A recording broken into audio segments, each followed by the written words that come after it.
So you had asked me what's up with the Knicks because you said your one coworker always comes in and he's like, "Hey, what's up with the Knicks?" And you decided to one up him and you said, "What's up with the Knicks?" And then he wanted to know about the Knicks and you had no idea. Basketball's not my strongest sport. My dad was never really too into it, so I never really picked it up too much. Basically, as a kid, for whoever knew basketball, they would always say, "Joe, do you like the Knicks or the Nets? Knicks or the Nets? Knicks or the Nets?" And I couldn't tell you who was who. I had no idea whatsoever. I would say the Knicks, and people would be like, "Yeah, yeah, yeah," and they'd be like, "Patrick Ewing this and that," and then they'd be like, "Oh no, the Nets are doing better right now." And I had no idea. I didn't care. And then I started liking the Celtics, and then I was like, "Yeah, no, both teams suck. The Celtics are way better. Look at their history." The Knicks have had an up and down sort of history. Um, they started out just playing like, okay, and then in the late 60s, early 70s, they started doing pretty well. They won 1970 and 1973 against the Lakers for the NBA titles. There are two only so far.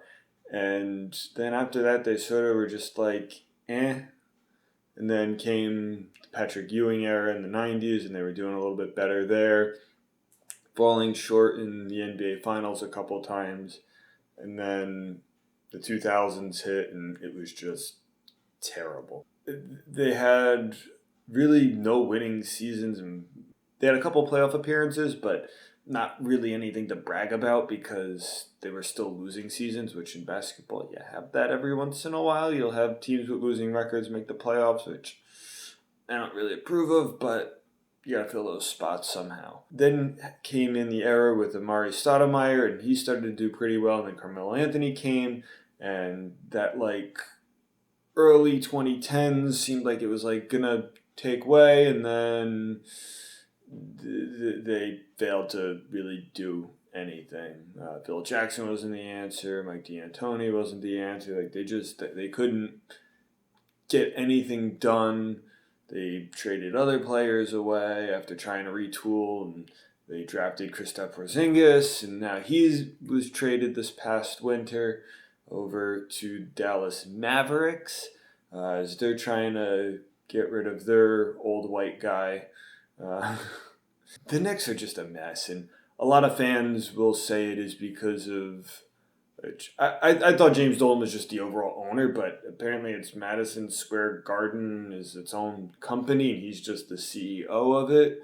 But either way, James Dolan is in charge of the sports branch of this, and he just basically doesn't care about the Knicks at all. Fans have been really upset. They've been vocal. He's sent bad emails back to them after they try and instigate things.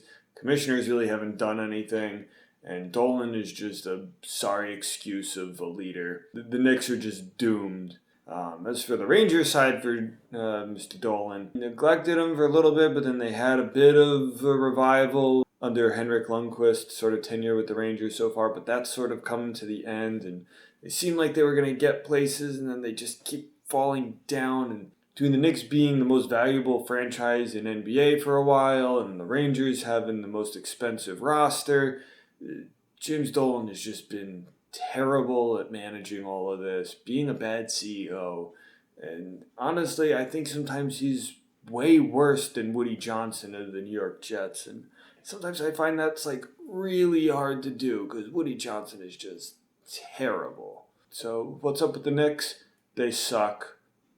Tell your coworker to find a more interesting team. Speaking of terrible people, Nestor Cortez Jr., relief pitcher for the New York Yankees, he's just gotta go. Every time I see him pitch, he's given up at least 2-3 runs in a game.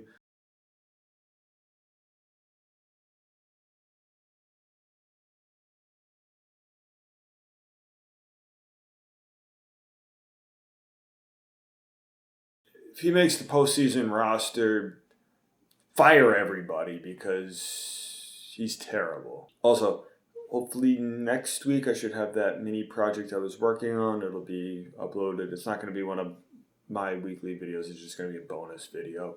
So look forward to that, and I'll see you next week.